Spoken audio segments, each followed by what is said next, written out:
Morning students. आज हम कक्षा 6, 7 और 8 के लिए हिंदी विषय के व्याकरण का अभ्यास करेंगे। सबसे पहले आता है भाषा। भाषा किसे कहा जाता है? भाषा अर्थात वह साधन जिसके द्वारा मनुष्य बोलकर, सुनकर या लिखकर अपने मनोभावों की अभिव्यक्ति कर सकता है, उसे भाषा कहा जाता है। अर्थात विचारों का जो आदान प्रदान होता है वह भाषा कहा जाता है। सरल शब्दों में हम कह सकते हैं कि भाषा मनुष्य की सार्थक व्यक्त वाणी को कहते हैं। भाषा के 3 रूप होते हैं: मौखिक भाषा, लिखित भाषा और सांकेतिक भाषा। मौखिक भाषा में जिस प्रकार से हम अपने उच्चारण के द्वारा अपने मनोभावों को व्यक्त करते हैं वह मौखिक भाषा है। यदि हम किसी को लिखकर उसको कोई सूचना देते हैं तो वह लिखित भाषा है, और यदि हम इशारों से उसको समझाते हैं तो वह सांकेतिक भाषा है। भाषा के विविध रूप हैं। हर देश में अपनी अपनी भाषा, अलग अलग भाषा होती है, जिसमें पहली है बोलियां, परिनिष्ठित भाषा दूसरी और राष्ट्रभाषा। अगला हमारा चैप्टर आता है संज्ञा। संज्ञा किसे कहते हैं? किसी भी व्यक्ति, वस्तु, जाति, भाव या स्थान के नाम को संज्ञा कहते हैं।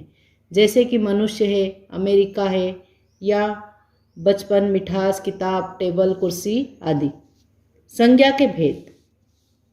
व्यक्तिवाचक संज्ञा, जो शब्द केवल एक व्यक्ति, वस्तु या स्थान का बोध कराती है उसे व्यक्तिवाचक संज्ञा कहते हैं। जैसे कि स्वयं का नाम हुआ, किसी अन्य का जो नाम होता है वह संज्ञा व्यक्तिवाचक संज्ञा है।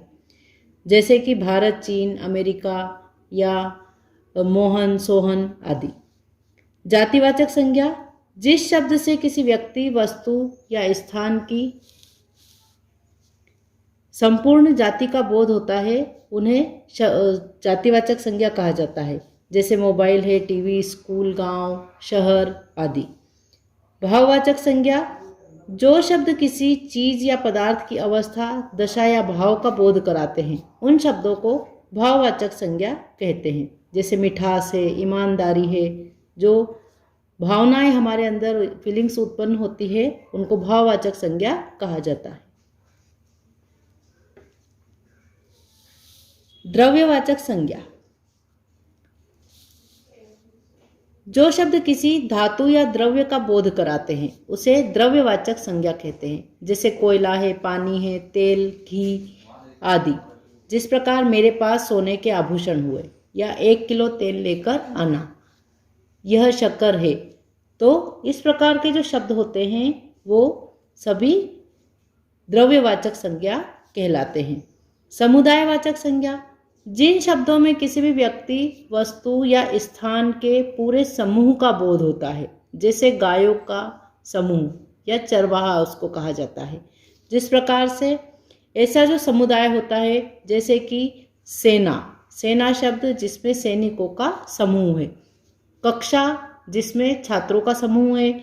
जहाँ पर समूह का बोध होता है उसे समुदायवाचक संज्ञा कहा जाता है। सर्वनाम किसे कहते हैं? वाक्य में प्रयुक्त वे शब्द जिनका प्रयोग संज्ञा के स्थान पर किया जाता है उन शब्दों को सर्वनाम कहा जाता है। जैसे मैं, तुम, वह, आप, यह आदि। सर्वनाम के प्रमुख 6 भेद होते हैं: पुरुषवाचक सर्वनाम, निजवाचक सर्वनाम, निश्चयवाचक सर्वनाम, अनिश्चयवाचक सर्वनाम, प्रश्नवाचक सर्वनाम, संबंधवाचक सर्वनाम। इस प्रकार पुरुषवाचक संबंध जो सर्वनाम होता है, जैसे मैं, तुम, वह, तुम्हारा, हमारा आदि। निजवाचक में आप, जो स्वयं के लिए होता है। निश्चयवाचक में ऐसे शब्द आते हैं जो कि निश्चित होते हैं। अनिश्चयवाचक में कुछ संदेह वाले शब्द होते हैं। प्रश्नवाचक सर्वनाम में कौन, क्या, कहाँ, कैसे आदि शब्दों का प्रयोग किया जाता है। संबंधवाचक में जो, जिसका, उसका ऐसे शब्दों का प्रयोग इसके अंतर्गत होता है। अगला है हमारा विशेषण। विशेषण की परिभाषा।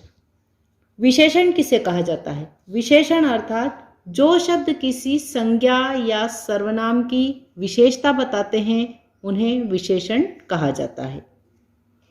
जिस प्रकार से कि यह एक बड़ा लड़का है, तो बड़ा शब्द उस लड़के की विशेषता बता रहा है। वह बहुत सुंदर है, उसका सुंदर होना उसकी विशेषता है। इस प्रकार विशेषण के प्रमुख 8 भेद होते हैं।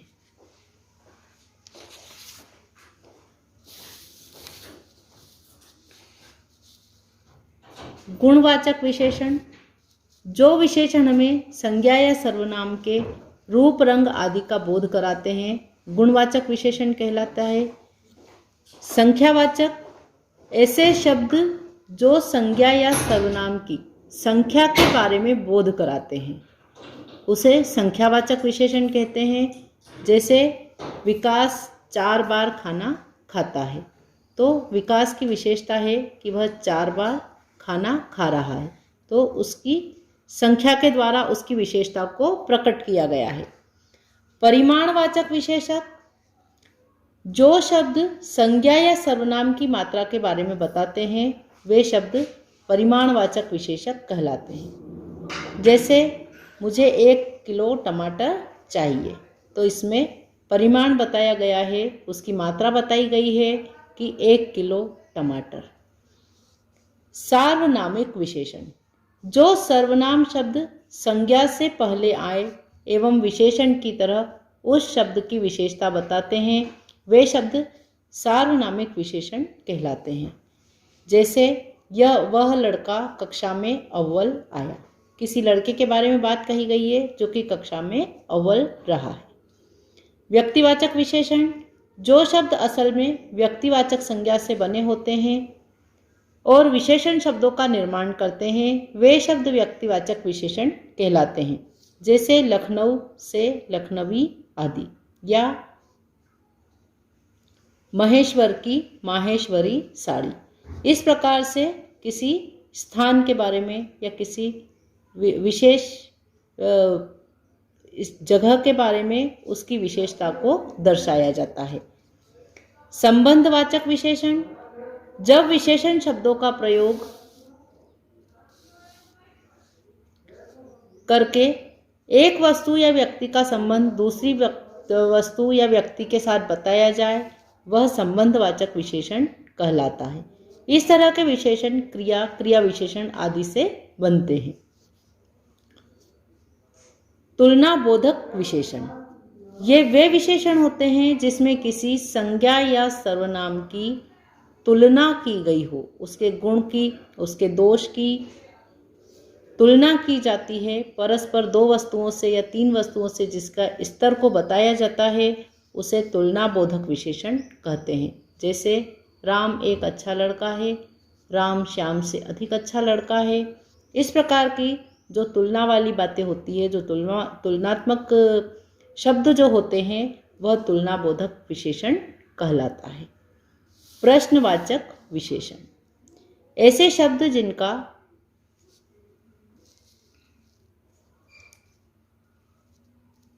संज्ञा या सर्वनाम में जानने के लिए प्रयोग होता है, जैसे कौन, क्या, वे शब्द प्रश्नवाचक विशेषण कहलाते हैं। इन शब्दों का प्रयोग करके हम किसी वस्तु, व्यक्ति आदि के बारे में ज़्यादा जानने की कोशिश कर सकते हैं। जैसे मेरे जाने के बाद यहाँ कौन आया, या तुम कौन सी वस्तु के बारे में बात कर रहे थे। इस प्रकार के जो शब्द होते हैं वो प्रश्नवाचक विशेषण के अंतर्गत आते हैं। अगला है क्रिया।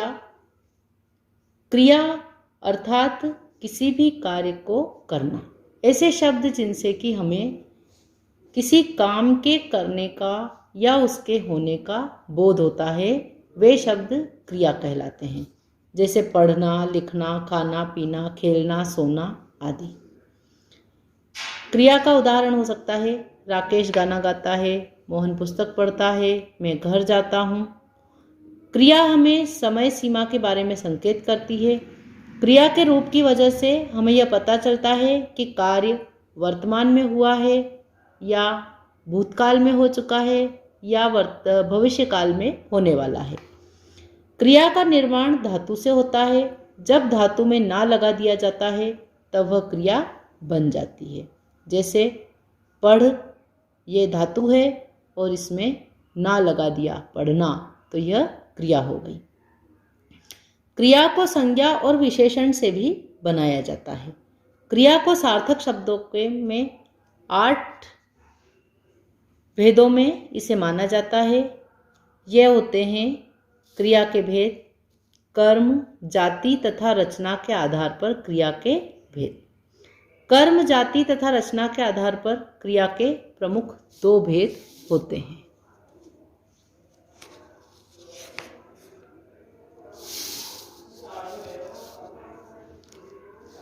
पहली होती है अकर्मक क्रिया।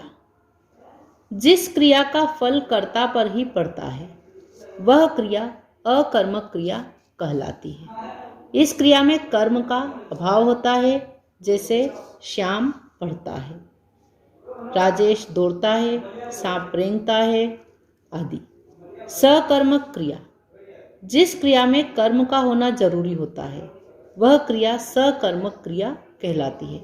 इन क्रियाओं का असर कर्ता पर न पड़कर कर्म पर पड़ता है।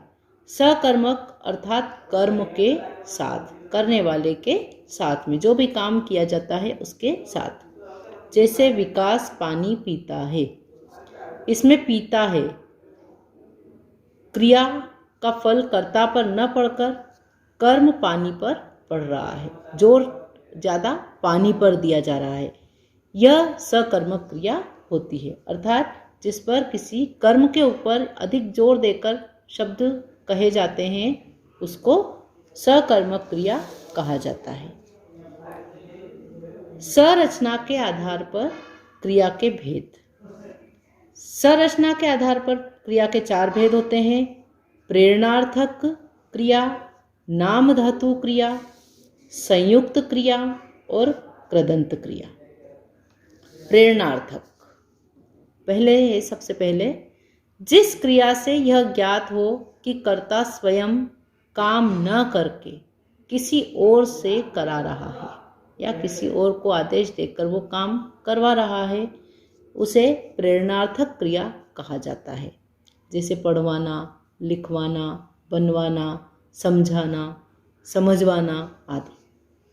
नाम धातु क्रिया, ऐसी धातु जो क्रिया को छोड़कर किन्हीं अन्य शब्दों जैसे संज्ञा, सर्वनाम, विशेषण आदि से बनती है, वह नाम धातु क्रिया कहलाती है। जैसे अपनाना। संयुक्त क्रिया, ऐसी क्रिया जो किन्हीं 2 क्रियाओं के मिलने से बनती है, वह संयुक्त क्रिया कहलाती है। जैसे खा लिया, चल दिया, पी लिया आदि। इसे संयुक्त क्रिया कहा जाता है। कृदंत क्रिया, जब किसी क्रिया में प्रत्यय को जोड़कर उसे नया क्रिया रूप दिया जाए तब वह क्रिया कृदंत क्रिया कहलाती है। जैसे दौड़ना, भागता, आता आदि। क्रिया विशेषण की परिभाषा। अब हम अगला चैप्टर पढ़ेंगे, क्रिया विशेषण। वह शब्द जो हमें क्रियाओं की विशेषता का बोध कराते हैं वे शब्द क्रिया विशेषण कहलाते हैं। दूसरे शब्दों में कहें तो जिन शब्दों से क्रिया की विशेषता का पता चलता है उन शब्दों को हम क्रिया विशेषण कहते हैं।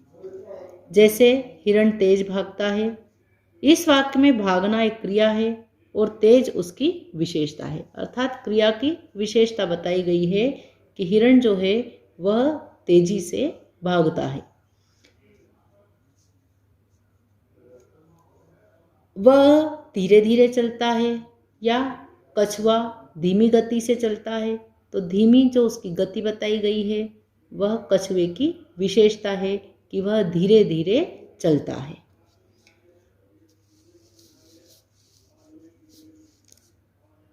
क्रिया विशेषण के भेद हैं। क्रिया के 4 भेद होते हैं। कालवाचक क्रिया विशेषण, रीतिवाचक क्रिया विशेषण, स्थानवाचक क्रिया विशेषण और परिमाणवाचक क्रिया विशेषण। सबसे पहला है कालवाचक क्रिया विशेषण। वो क्रिया विशेषण शब्द जो क्रिया के होने के समय के बारे में बताते हैं कालवाचक क्रिया विशेषण कहलाते हैं। जैसे श्यामू कल मेरे घर आया था, तो कल, परसों, सुबह, शाम, आज, ऐसे जो शब्द होते हैं वो एक समय को दर्शा रहे हैं। सब 2 वर्षों से या महीनों से, इस प्रकार के जो शब्द होते हैं वो एक समय को दर्शा रहे हैं। इसे कालवाचक क्रिया विशेषण कहा जाता है। रीतिवाचक, जो शब्द किसी क्रिया के विधि या तरीके का बोध कराते हैं उसे रीतिवाचक क्रिया विशेषण कहते हैं। जैसे सुरेश जो है ध्यान से चलता है, या वह जल्दी जल्दी खाता है। स्थानवाचक क्रिया विशेषण, ऐसे अविकारी शब्द जो हमें क्रियाओं के होने के स्थान का बोध कराते हैं, वे शब्द स्थानवाचक क्रिया विशेषण कहलाते हैं। जैसे तुम अंदर जाओ, मैं बाहर खेलता हूँ, मैं वहाँ खड़ा हूँ। इस प्रकार के जो शब्द हैं, बच्चे छत पर खेल रहे हैं, या वह बगीचे में बैठा है। इस प्रकार के जो शब्द हैं जो हमें स्थान का बोध कराते हैं, वह किस स्थान पर यह क्रिया की जा रही है, वह स्थानवाचक क्रिया विशेषण कहलाता है। परिमाणवाचक विशेषण, परिमाणवाचक क्रिया विशेषण, ऐसे क्रिया विशेषण शब्द जिनसे हमें क्रिया के परिमाण, संख्या या उसकी मात्रा का पता चलता है, वे शब्द परिमाणवाचक क्रिया विशेषण कहलाते हैं।